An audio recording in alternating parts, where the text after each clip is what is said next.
Check out carmarshal.com. The link is in the description. They help support us.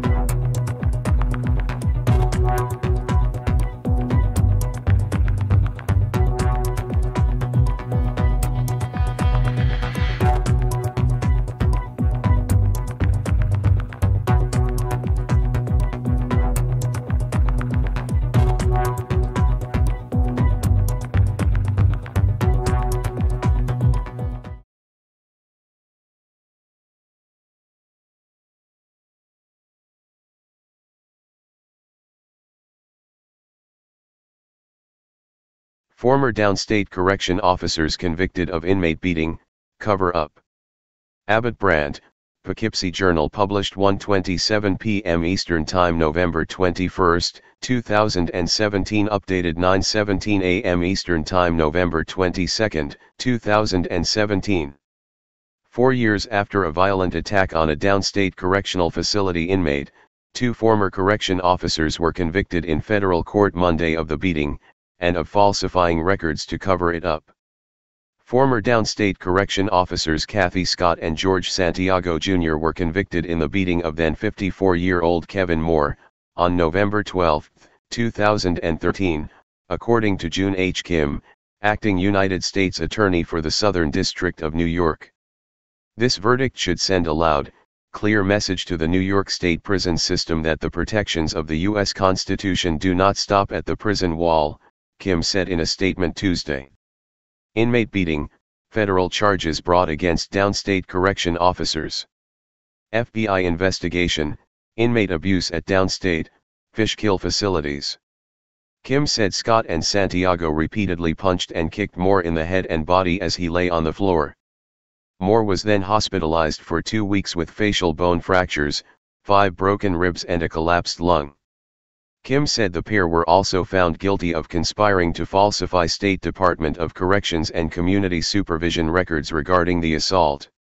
Scott, 43, of Saugerties, and 35-year-old Santiago, of Fremont Center, were each convicted of 1 count of deprivation of rights under color of law, which carries a maximum sentence of 10 years in prison. They were also convicted of 1 count of conspiracy to deprive civil rights, which carries a maximum sentence of 10 years in prison, 1 count of falsifying documents, which carries a maximum sentence of 20 years in prison, and 1 count of conspiring to falsify documents, which carries a maximum sentence of 5 years in prison. 3 other former correction officers at the Fishkill prison, Andrew Lowery, Donald Kosman, and Carson Morris, have previously pled guilty to the same 4 offenses for their involvement in the incident.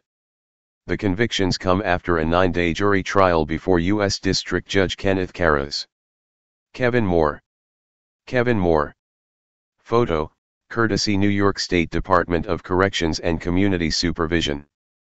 The unanimous jury found the 2 New York State correction officers guilty of federal crimes in brutally beating Moore, Kim said in the statement, before orchestrating a massive cover-up involving scores of lies and even a phony injury. Although most correction officers are good and honest public servants doing an enormously challenging and important job, there are those who become criminals themselves, Kim said. Scott and Santiago are scheduled to be sentenced by Judge Karras on April 10, 2018. According to the evidence introduced during the trial, Moore had been brought to the 1D housing unit at Downstate Correctional Facility to be housed overnight, before being transported to New York City for a court appearance. A verbal dispute between Moore and a group of correction officers ensued after Moore objected to the cell he was assigned to, referring to himself as a monster. Multiple officers, including Santiago, then forced Moore to the floor before repeatedly punching and kicking him in the head and body. According to the Attorney General's office, at no point did Moore try to attack, touch or make threatening gestures at the officers. During the beating, Santiago taunted Moore and yelled, "Who's the monster now?" according to court records. He kicked Moore in the face, and continued to strike him even after he was in handcuffs. Medical evidence presented at trial showed that Moore received at least 4 forceful blows to the face and torso, including one crushing strike to the right eye that was consistent with a kick from a boot. Scott, then a sergeant and the supervising officer on the scene, was present during the beating and was required to stop the excessive force of her subordinates, Kim's statement read. Instead, she encouraged it, ordering an officer to hold Moore down on the floor while other officers continued to beat him. During the assault, Moore repeatedly cried out in pain and begged the officers to stop. Afterward, Scott and the other correction officers orchestrated a cover-up by creating a false story that Moore had attacked one of officers, pushing them and causing them to fall onto a table and injure their back, and that one of the officers had to strike Moore once in the head. To make this lie appear true, Santiago hit one of the other officers repeatedly on the back with a baton. Scott then photographed the fake injury, and prepared a false use of force report using the photos and false statements from the officers.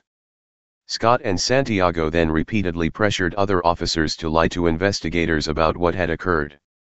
Officers who beat inmates, supervising officers who facilitate abuse, and those who lie about it to investigators will face the consequences, Kim said. And that could be a federal conviction and time in prison as an inmate themselves.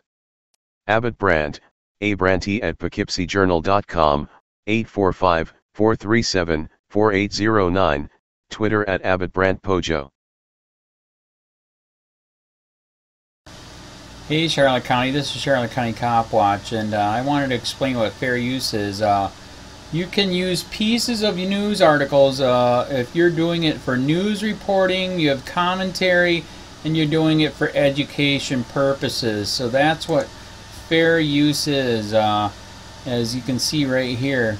Another reason why I wanted to make this video is to let you know I have just joined with Patreon. A nice thing with Patreon, I make no money on YouTube. They took the money away years ago, and so this is another way to give, and it's a nice thing too because you can give monthly. You can give $1, $5, $10, whatever. I do 4 to 5 hours a day on trying to wake the sheeple up on how corrupt it is and different ways that you can fight the corruption. So Patreon is a way that you can do it, and then of course the old way is still there. Donate to Charlotte County COPWATCH with PayPal or credit card.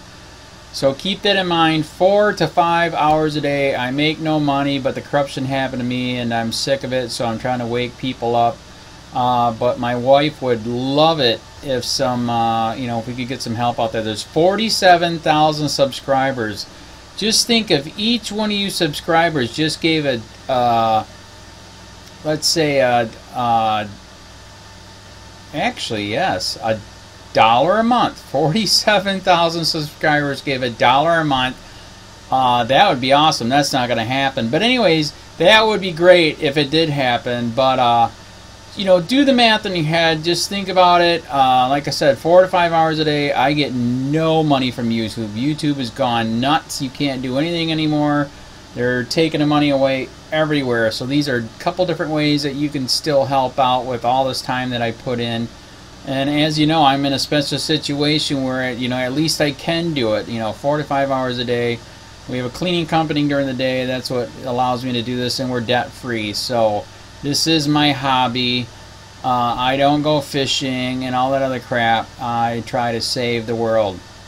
So help me out to make the wife happy, man. In fact, if you guys did give $1 a day, and there was 47,000 of you, and you did it, and each of you gave $1, and that was every month, oh my God, yes, I could quit. I could start suing them. Another idea too that we have is, if I got, some funds, we could actually contact everyone that has been ticketed and or arrested and put in jail and start sending them postcards to let them know we're here, and to see if everything went all right, and if it didn't, find out their story. So we could even do more investigations and more lawsuits. Lawsuits take money. So just think about that. 47,000 of you so far right now. $1 a day. I mean, $1 a month on Patreon or $5 a month on Patreon, 10, 20, whatever. Just do the math in your head, help out. This is a lot of work every single day. Thanks.